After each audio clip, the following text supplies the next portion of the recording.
perkenalkan nama saya Novita Rifanti, suka dipanggil Novita. Kalau boleh tahu dengan Mbak siapa? Mbak Nabila. Suka dipanggil apa ya Mbak? Mbak Nabila aja boleh Mbak. Baik, saya adalah mahasiswa keperawatan Universitas Brawijaya yang hari ini bertugas untuk merawat atau membantu Mbak Nabila dalam mengatasi masalah yang sedang dirasakan. Baik, Mbak Nabila, sebelum saya mulai, bagaimana perasaannya Mbak Nabila hari ini? Saya agak sedikit sedih Mbak dan kurang baik-baik aja sebenarnya karena kemarin lusa kucing saya baru meninggal. Terus saya juga baru kehilangan HP saya Mbak. Untuk HP-nya itu hilang kapan ya Mbak? Baru tadi pagi. Baru tadi pagi ya Mbak? Baik, apa yang sudah Mbak Nabila lakukan untuk mengatasi masalah tersebut? Saya biasanya cuma healing, jalan-jalan gitu aja sih Mbak. Oh baik, healing kemana ya Mbak? Paling ke Surabaya, ke Malang, buat kulineran gitu-gitu Mbak. Apakah tindakan tersebut bermanfaat untuk Mbak Nabila dalam mengatasi masalah ini? Sebenarnya sedikit membantu Mbak waktu saya pergi healing. Cuman setelah itu kalau udah pulang terus itu biasanya balik lagi, sedih lagi gitu Mbak. Oh, sejak kapan merasakan seperti itu? Lalu apakah itu hanya bersifat sementara? Iya Mbak, benar itu hanya sementara dan saya juga kadang merasa capek, lelah dan letih juga harus kayak gimana juga saya nggak tahu Mbak. Itu sejak kapan sudah merasakan capek, lelah, letih? Semenjak saya kehilangan kucing saya Mbak. Oh baik Mas, bagaimana kalau misalkan hari ini kita berbincang-bincang tentang permasalahan yang Mbak alami? Iya Mbak, saya juga inginnya seperti itu biar saya tahu bagaimana cara mengatasinya. Baik Mbak, berapa lama Mbak mau berbincang-bincang? Mungkin 15-20 begitu Mbak. Baik Mbak Nabila, kita akan berbincang-bincang sekitar 15-20 menit dan tempatnya berada di sini. Bagaimana, apakah Mbak Nabila bersedia? Iya, saya bersedia. Ya, baik Mbak Nabila, nanti kita berbincang-bincang mengenai yang Mbak Nabila alami nggih. Iya. Mungkin Mbak Nabila bisa menceritakan secara singkat kronologi kucing Mbak Nabila yang hilang, lalu bisa menceritakan HP-nya Mbak Nabila yang hilang. Ya jadi kemarin itu kan saya pergi Mbak buat jalan-jalan sama kucing saya. Nah kemudian karena saya capek dan lelah, akhirnya saya pergi ke Indomaret Mbak untuk beli minum. Nah kemudian saya tinggalkan kan kucing saya di situ dan ternyata waktu saya ada di depan Indomaret itu kucing saya terlindas truk Mbak dan saya sudah berusaha buat menyelamatkan, udah berusaha berlari dari Indomaret itu, tapi ternyata nggak ketolong Mbak. Itu saya merasa bodoh dan nggak bisa ngejaga kucing saya dengan baik. Nah kalau misalkan urusan HP, waktu itu saya naruh HP saya di dashboard sepeda. Nah saya itu lupa Mbak kalau saya naruhnya di situ.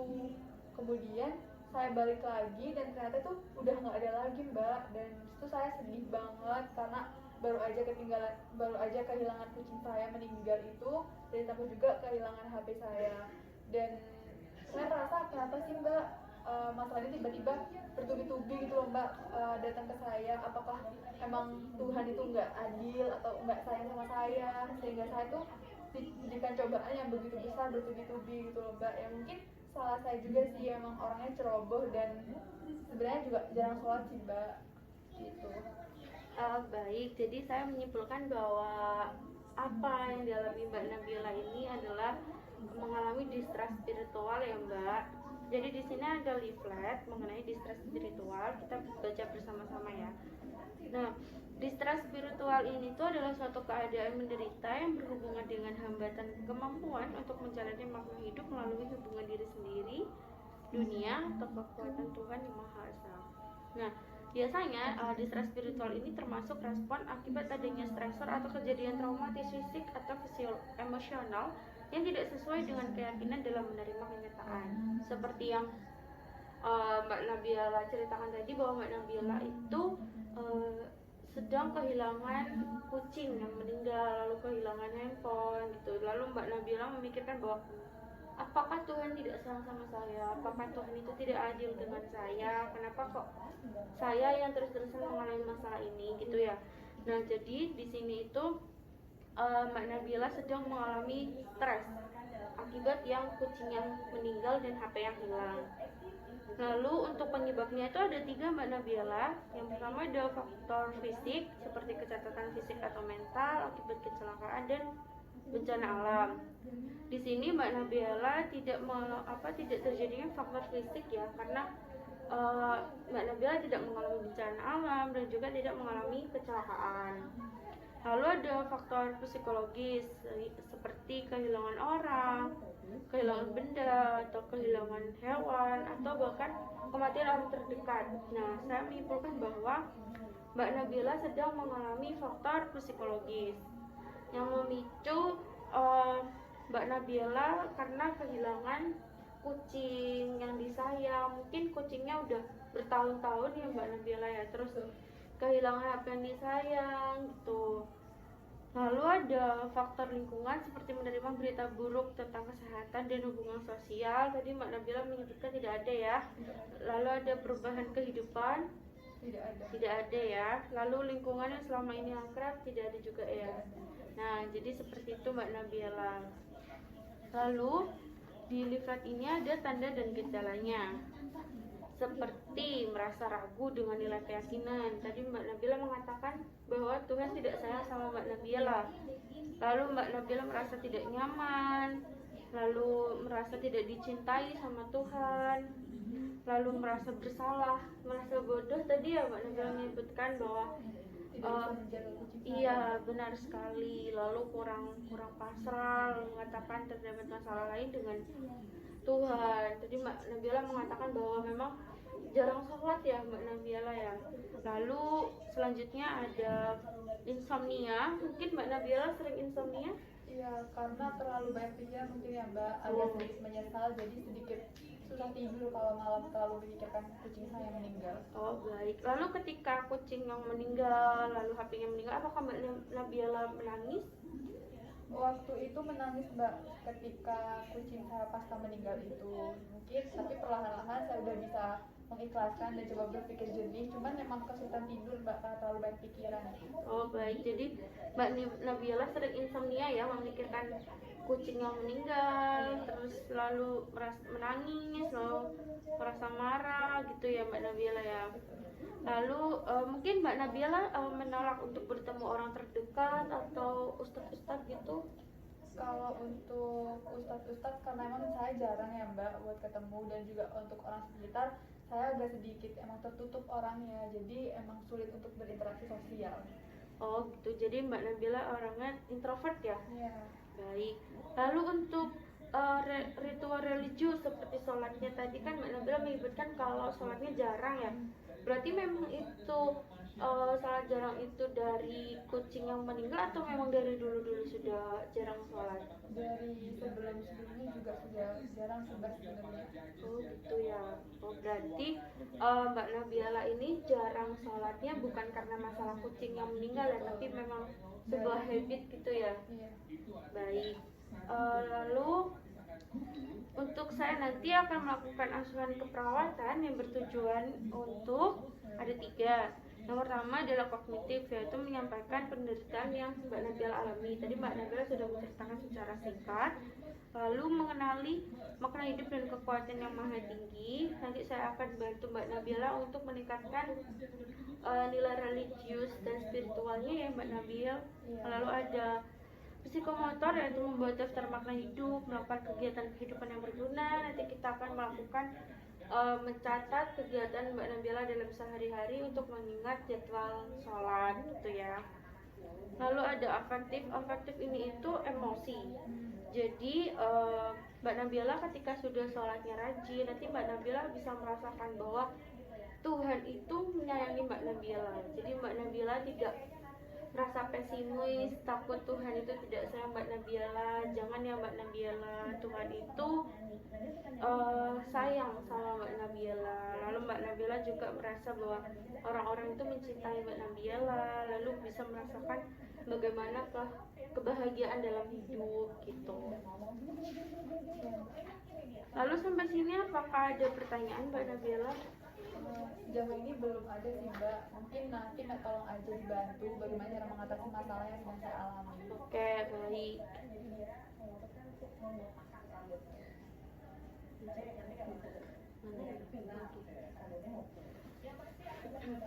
Baik, pertanyaan yang bagus ya Mbak Nabila. Mbak Nabila juga menyampaikan bahwa Mbak Nabila memiliki masalah dalam melaksanakan ibadah tadi ya, jarang sholat dan keyakinannya juga. Nah, mungkin Mbak Nabila bisa menyebutkan sholatnya Mbak Nabila yang bolong-bolong itu, apakah Mbak Nabila itu bisa bersedia saya bantu untuk mengatasi sholatnya yang bolong-bolong itu? Iya Mbak, saya bersedia. Baik, bagaimana dimulai dari menyebutkan peralatan beribadah? Ya, jadi kalau untuk peralatan beribadah itu ada mukena ya Mbak, terus ada sajadah juga, ada tasbih dan juga Al-Quran juga biasanya. Baik, benar sekali. Jadi pada saat Mbak Nabila salat itu ada mukena, ada sajadah, ada tasbih, ada Al-Quran gitu ya. Iya Mbak. Lalu apa saja yang dibutuhkan untuk sebelum melakukan sholat dan setelah sholat? Mungkin berwudu ya Mbak, karena itu juga bukan syaratnya, dan juga mempersiapkan alat sholat yang seperti saya katakan tadi. Terus kalau bisa setelah sholat juga dibantu dengan baca Al-Quran. Baik, wah hebat sekali ya Mbak. Mungkin Mbak Nabila bisa menyebutkan dengan baik berapa jumlah rakaat sholat di sholat maghrib, asar, isya, duhur, dan subuh.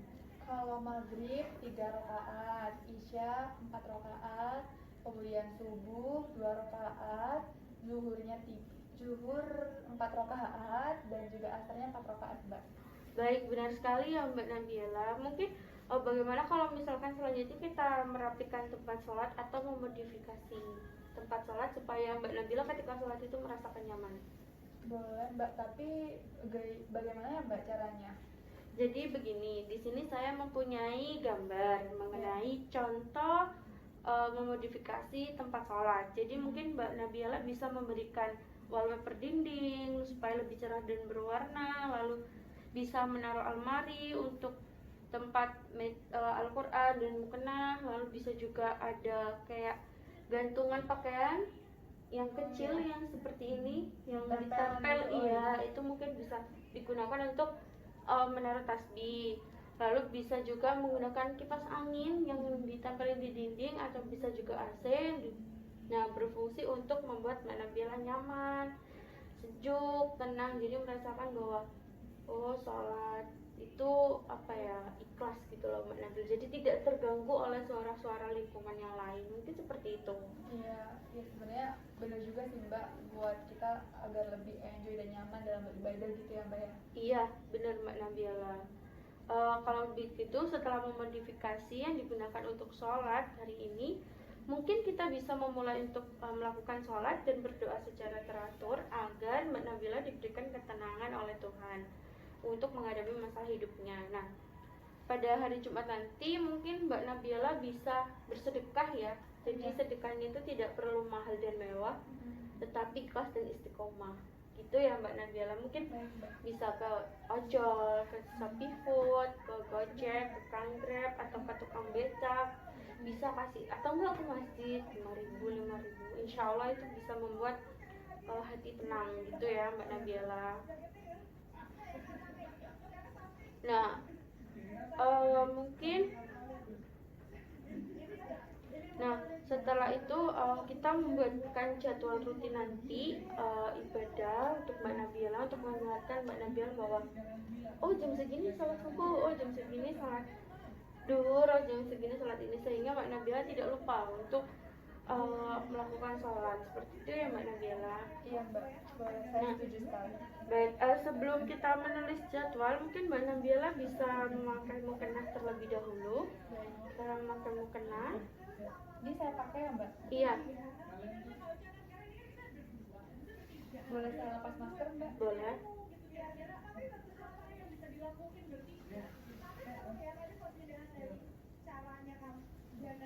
Saya agak jarang ya Mbak, bahkan udah Lupa. lama sekali gitu. menggunakan mukena.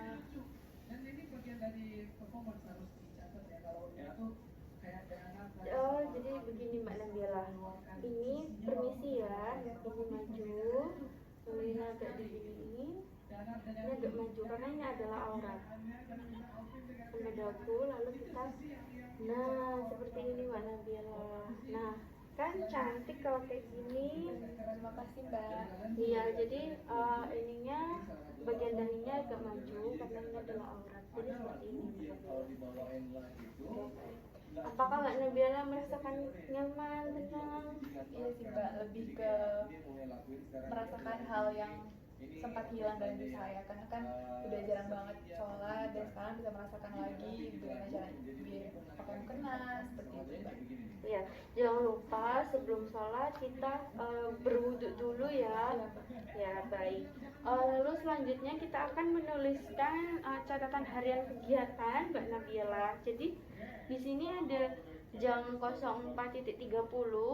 Nanti Mbak Nabila bisa mengisi bahwa di sini melaksanakan sholat subuh.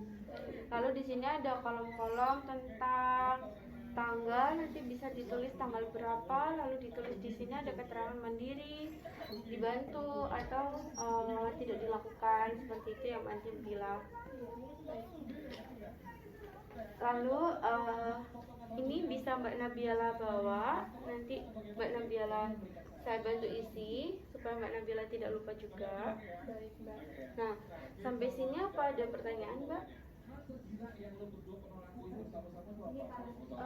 Saya ingin bertanya mengenai itu Mbak, kalau untuk baca Al-Quran itu biasanya yang bagus itu kapan ya Mbak kira-kira?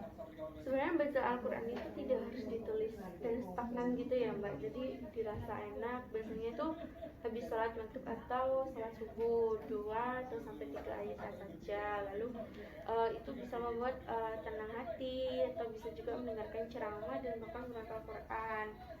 Nah, Mbak Nabila juga harus sering-sering memikirkan hal-hal yang positif seperti itu.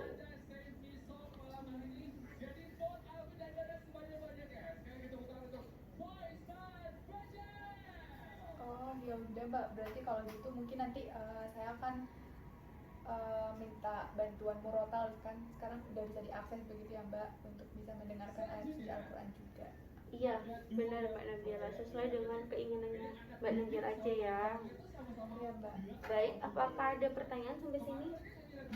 Sampai tadi belum ada Mbak, kayaknya udah cukup paham. Baik, lalu bagaimana perasaannya Mbak Nabila setelah kita berbincang-bincang?